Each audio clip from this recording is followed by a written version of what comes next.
I'm saying, it's like council, you and I are the only two here. Oops, Jesus Christ. Go down, don't go down.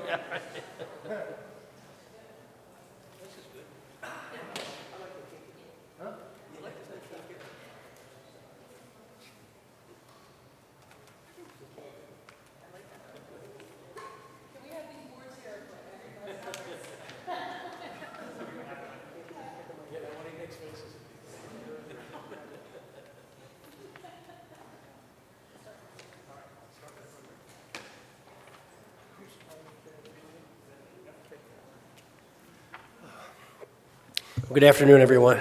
Today we are taking an important step towards keeping residents, especially our children, safe from the effects of e-cigarettes and vaping. In recent weeks, all of us have been hearing about hundreds of young people who have severe lung disease caused by vaping, and dozens have died. The CDC does not yet know what chemicals are causing the problem, but they do know that e-cigarettes are what's causing people to get sick. Teens are the most affected by this. 1 in 4 high school seniors are vaping, and 1 in 11 eighth graders are vaping. These are our children who are developing addictions to unsafe products.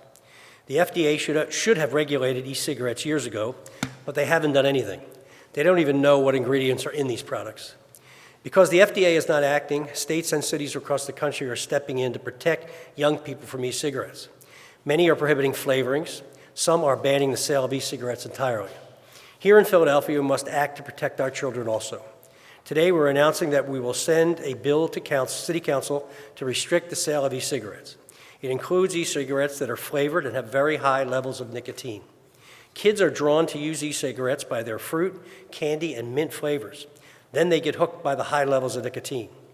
Under this bill, e-cigarettes that have flavors or high levels of nicotine will only be allowed to be sold in stores that do not allow children to enter the premises. The bill takes a balanced approach to this problem. Children would not see or be able to get the most dangerous e-cigarettes. Adult smokers who want to use e-cigarettes as a means to quit smoking will be able to buy lower nicotine tobacco-flavored e-cigarettes in any store with a tobacco sales permit. And adult smokers who want to use flavored e-cigarettes or high nicotine e-cigarettes can go to stores with restricted access where they can buy them. The bill should protect Philadelphia's children from e-cigarette marketing, and we hope that it reduces the number of teens who become addicted to e-cigarettes. And we hope that this will prevent our young people from getting severe lung diseases from vaping additionally. This bill will help the problem, but the city can't protect people from everything. We need help from parents who can educate our children about the risks that come with certain products. At the same time, the city must work to protect our residents from business marketing practices that focus on selling highly dangerous products to our children. So I'm proud to be here today with Councilmember Greenlee, and Councilmember Bass and Jones are also supporting the legislation. But before I turn it over to them, or to Councilman Greenlee, our Health Commissioner, Tom Farley, will talk more about the problem and how this bill will hope to address it.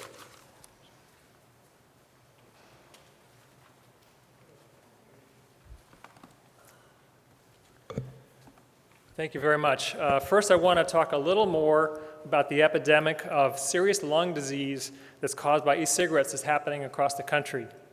We now have more than 1,300 cases of people with a severe lung disease and more than 24 people who have died.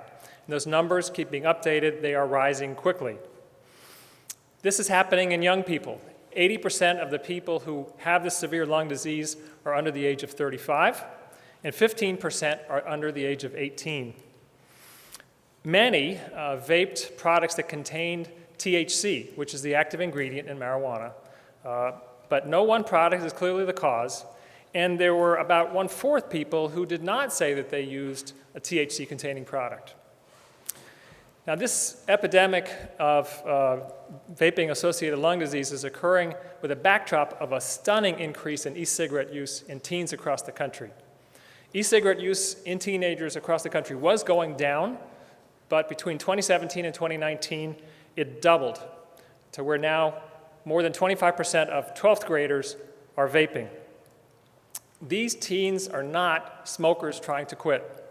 These are kids getting addicted to an entirely new product. And now no one knows what's going to happen to these children's lungs if they use these products for years or even decades, which is what might happen because they're addicted to the nicotine. Now, this increase in e-cigarette use happened after the introduction of Juul. Juul is an e-cigarette product that has a number of features that makes it particularly attractive to teens. First, it was marketed to teens. Second, it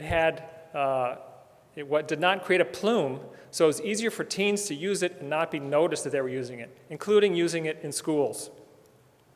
It was produced in a variety of different flavors. They were attractive to kids that made kids start. There were candy flavors, other flavors like mint, and most important, Juul had very high levels of nicotine in the form of nicotine salts. Now, most nicotine and other e-cigarette products before then was in what was called free-base nicotine. The difference between free-base nicotine and nicotine salts is that it enabled them to put higher levels of nicotine in the product without people sensing a harshness when they used the product. It also enabled that nicotine to be absorbed more quickly and get into the brain more quickly. So Juul has 59 milligrams of nicotine per milliliter of product. Juul has 59. In Europe, they have regulated e-cigarette products to say that none of them should have more than 20 milligrams of nicotine per milliliter. So Juul has 3 times the level that it is the maximum level in Europe. And Juul, in fact, is sold in Europe, but the Juul that is sold in Europe meets their regulation, so it's below the 20 milligrams per milliliter. I want to emphasize again what the mayor said earlier. The FDA has been aware of e-cigarettes on the market for more than a decade, and during that time has failed to act to protect us against this product. No one knows what's in any of these products. No one knows what's in any of these products. Even the FDA doesn't know because the FDA has not required manufacturers to submit a list of ingredients to the FDA. And because the FDA is not acting, the city of Philadelphia has to act to protect our children from these dangerous, unregulated products. We don't want any more young people clinging to life depending on a ventilator like this young person right here. So the 2 steps we're announcing today. One is an education campaign that you're seeing examples of here, and the other is the bill that the mayor mentioned to protect protect teens from the retail marketing of especially dangerous products. The education campaign is called Behind the Haze. It shows teens that e-cigarettes contain chemicals that are either of unknown risk or that are in fact known as carcinogens, that is to say they can cause cancer, and that the e-cigarette industry is selling those to those teens only because they want to make profit. It's going to appear on social media starting next week. The bill that the mayor announced would restrict the sale of flavored or high nicotine salt e-cigarette products to stores that admit only adults. That is to say, no children are allowed to enter those stores. By high nicotine salts, we mean having a nicotine level of more than 20 milligrams per milliliter, the same threshold that they use in Europe. Now, other convenience stores that have tobacco sales permits that are selling e-cigarettes now would still be able to sell e-cigarettes, but they could only sell the unflavored, lower nicotine versions of these e-cigarettes. This restriction would occur for not just the e-cigarette, but also the pods or the e-liquids. So here's an example of one right here that's currently sold in convenience stores. It's in mixed berry flavor, and it has 5% nicotine, that is to say probably more than 50 milligrams per milliliter of nicotine. One of these pods will have more than 2 packs of cigarettes worth of nicotine in them. This product could not be sold in convenience stores under this bill. However, it could be sold in stores that have tobacco sales permits that agree to no longer allow children inside. Now, we know this bill and the media campaign will not entirely solve this problem. Parents need to warn their children about the risks of e-cigarettes, and adults also need to listen. The messages are clear. Don't use products that you don't know are safe. Until we know more, don't vape. Pretty simple. As new information arises, we may need additional action. But this will go a long way to protect our children from the irresponsible marketing of corporations looking only for profit. And it's important that Philadelphia act now before the situation gets any worse. So that's the bill and that's the campaign. We are very thankful that the City Council has had some members who are supportive of this. We have with us here today Councilmember Greenlee, also Councilmember Bass is supportive of this, and Councilmember Jones. And I understand that the Council President may be here, so I want to turn it over now to Councilmember Greenlee.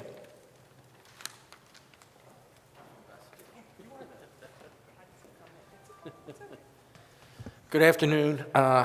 Proud to stand here with Councilwoman Bass, and as the Commissioner said, also Councilman Jones, and the Council President just told me he wants to be a sponsor of this bill too.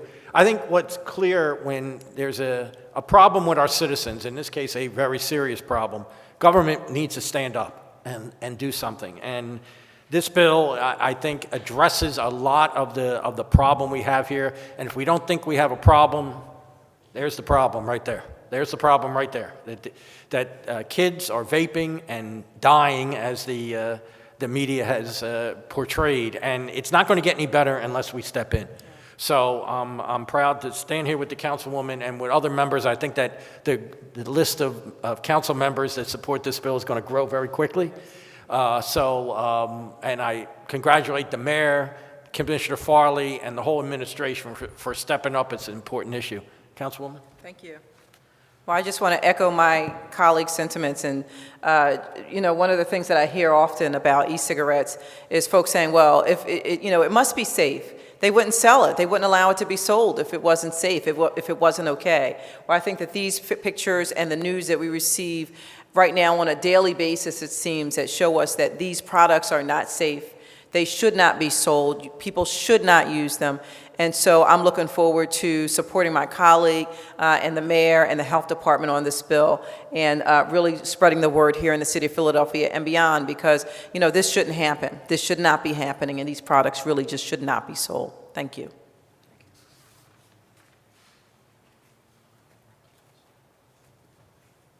Thank you. We're fortunate to also have with us today a woman who knows something about substance use in children, because remember, nicotine is an addictive drug. This is an epidemic of addiction in young people. She's an expert in that. This is Mary Doherty, who is the director of Cora Services. Thanks, Tom. Good afternoon, everyone. I'm starting my 45th year of service at Cora by coming here today. So I've been around this block a few times. We were delighted to be invited to speak to this issue because since 1971, Cora has been one of the premier child and family service agencies serving the city of Philadelphia and the region beyond. We see 20,000 children and families a year in 20 different services, in agency and community sites, but most importantly, in affiliation with over 200 schools in Philadelphia. That's School District of Philadelphia sites, Archdiocesan schools, other private schools, non-public schools, and charter schools here in Philadelphia. And we work in collaboration with multiple programs with many city departments, including the Department of Behavioral Health, the School District of Philadelphia, the Department of Human Services, and of course the Health Department, and the Commonwealth Departments of Human Services and Drug and Alcohol Programs, one of my very favorite.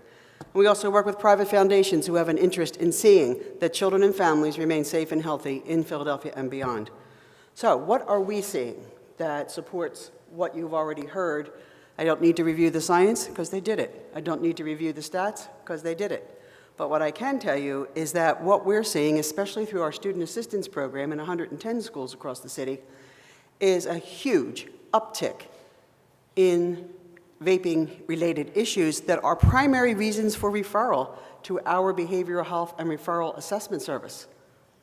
It has exploded since last year, and it mirrors what's going on nationally and also in the Commonwealth, in the sense that Philadelphia kids are using at the rate that Dr. Farley mentioned, but it is contributing. The vaping use that kids are experiencing is contributing to the doubling of marijuana use, which for the last couple of years leveled off and decreased nationally, and now we're shooting back up. Now, in certain sections of the city, marijuana use is more important than alcohol, but across the board, vaping is becoming the issue that is grabbing most of our concern. And there are a couple of reasons for that. The higher concentrations of nicotine and THC being laced in there gives a double dose of jolt to the brain, to a teen's developing brain, and the science is not even in yet on what that does long term. We know it's not a good thing, but the long-term research is going to be awful when they look at the effects of this over time. One of the stories that I've heard from some of the kids that we deal with, both in our recovery high school and across the city and the schools where we serve, is that the older kids, the seniors, are furious because they think they've been duped and deceived once again by a product company. They didn't know when they started, and again, there's some research that supports that. They thought they were vaping mist. They didn't know they were doing nicotine, and they didn't know about the concentrated levels of nicotine. They are annoyed beyond measure, and actually, they're trying to band together in some respects to bring a suit, a class action suit, against the companies that did this for lying, outright lying and deceiving them, and targeting them specifically as young, vulnerable teenagers at 13 and 14 years old. So seniors in high school, we're finding, are dropping off their use. Unfortunately, 7th graders are picking up. So it's working its way down, and we're seeing that in the work that we're doing with children and families. Now, parents are afraid, teachers are afraid, kids are not afraid. Because, you know, they're teenagers, they can stop anytime they want, it's not a problem for me, and life is good. Pretty much what they're saying about all the drugs that we work with them on. But they can't stop. They're finding they cannot stop juuling or whatever else you want to call the vaping issue. We all know that nicotine is the most difficult drug to quit. Kids, adults, anybody, it's the most difficult of all of them. For kids, it's a double whammy because they got addicted so quickly, and their brains are developing, their systems are changing so quickly, they don't know what to do with themselves, and their parents are beside themselves.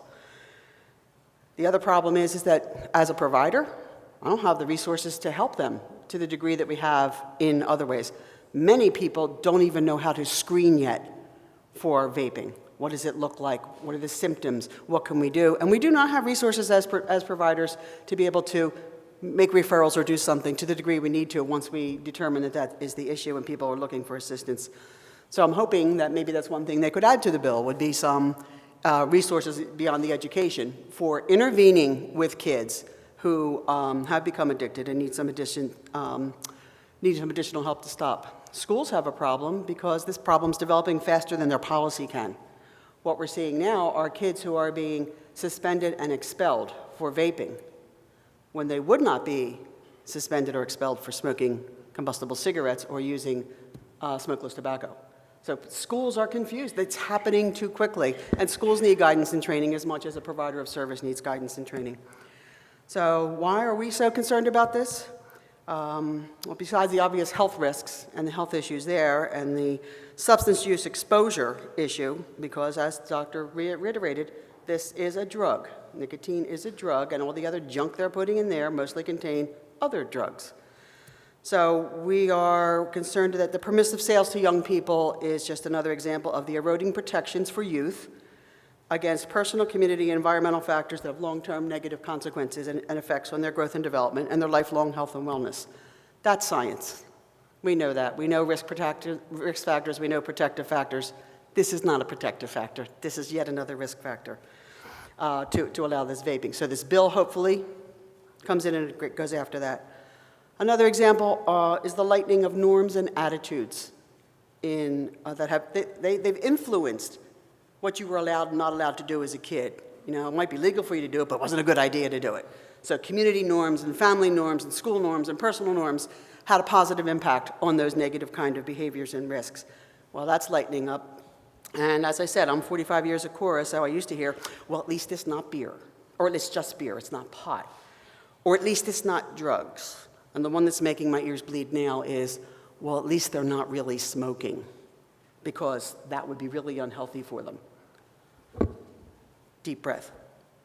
We all did this stuff when we were kids, is the other one I like, and we're okay now as they're puffing away and all other things are happening to them. We also see, I'm concerned about it, an acceptance of lower thresholds, increasingly lower thresholds for substance use of all kinds for kids. And it's easier access to drugs. It's acceptable. Again, at least it's not pot. At least it's not alcohol. At least it's not fill in the blank. but that's the attitude and the norm eroding right in front of us. And then the thing that concerns us most is that there's an overall sense of learned helplessness around this issue and around other substance issues, that there's really nothing anybody can do about it. Kids are kids. Kids are going to do what they want, and parents have no control over kids, which, of course, learned helplessness is a really hard disease to fight, as his work said. It's as bad as addiction, but it's just not true. So all of these contribute to the relaxation of the norms and beliefs that such actions are now normal, and they don't merit attention. And again, that's just not true. So for all those reasons, it is congruent with our mission of intervening early in a family's distress and addressing factors that negatively impact children, families, and communities that Cora Services is fully supportive of this legislation that seeks to increase protections for children, especially in the face of those things that our experience after all these years and the science after all these years tell us are especially dangerous for kids and young adults. Amen. Any questions for anybody here, Dr. Farley? Is this enough? You know, kids still get their hands on tobacco products, they're not 18. You still get your hands on alcohol. You know, some states want to ban vaping altogether for everyone. Is it enough? I mean, kids are resourceful. I mean, it's, you know, I know when I was a kid, I was pretty resourceful. So we're taking an approach that we think is balanced, and will reduce the availability of the product to many, many kids.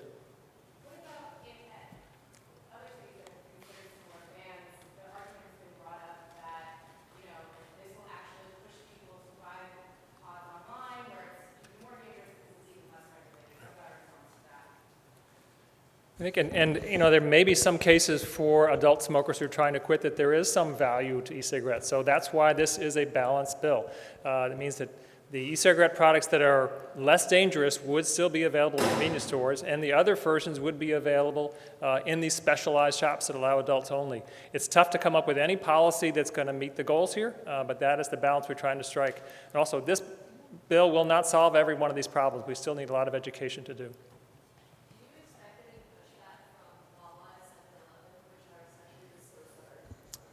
We don't know. You'll have to ask them. Are you confident that this will hold up under any, in terms of any state laws, state regulations? Did you write it, it's crafted very specifically, did you do it in a specific way so that it would hold up under that? It was done aware of the risks of preemption. On the other hand, we feel like we have to act. And so if companies want to take us to court, they can take us to court, but we think this is the right thing to do to protect our children. The Philadelphia Department of Health has inspectors who already go to all outlets that have tobacco sales permits. So we will go there and we'll look at their policies. And we also do operations where we send underage buyers into tobacco outlets and test to see where they can buy products. So we'll fold this into our normal enforcement mechanisms. Mayor, two questions. One, what took you so long to do this? How long has vaping been around? I mean, it's not. Okay. Not Second question I didn't answer the first one yet. Second question is, when you say it won't be available to children, are you talking 21 or over or 18 or over? To answer your first question, you know, this is a new product that came on the scenes, and it wasn't clear how it was going to be used. It wasn't clear what the risks were.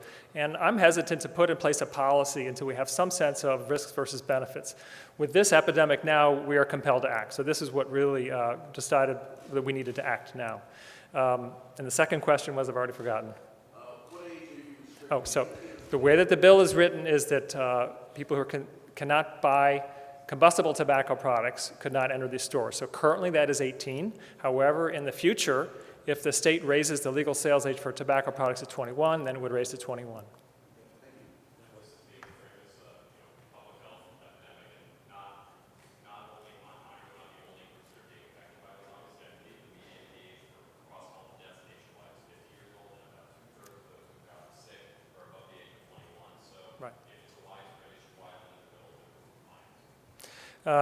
You know, there's only so much we can do. The bill is not, we don't think it's appropriate to try to ban e-cigarettes entirely.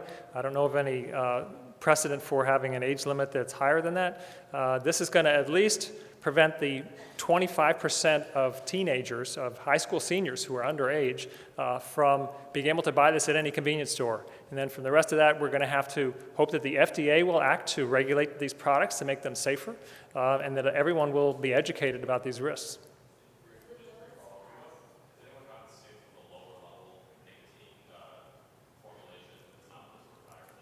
It is really unclear what is causing the people with the severe disease to get sick. All we know is that many of them use THC products, but not all of them. There is clearly not one product or one ingredient that's causing this. So with that uncertainty, that's why we're saying nobody should be vaping now until we know more. It would go into effect, I think it would go into effect immediately, but I'll have to get back to you on that.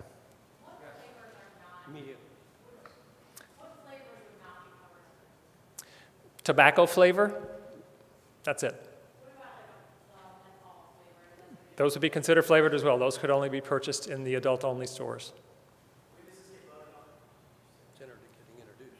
It would be introduced in the council on Thursday, and then the process would have to go through hearings and then a full council vote.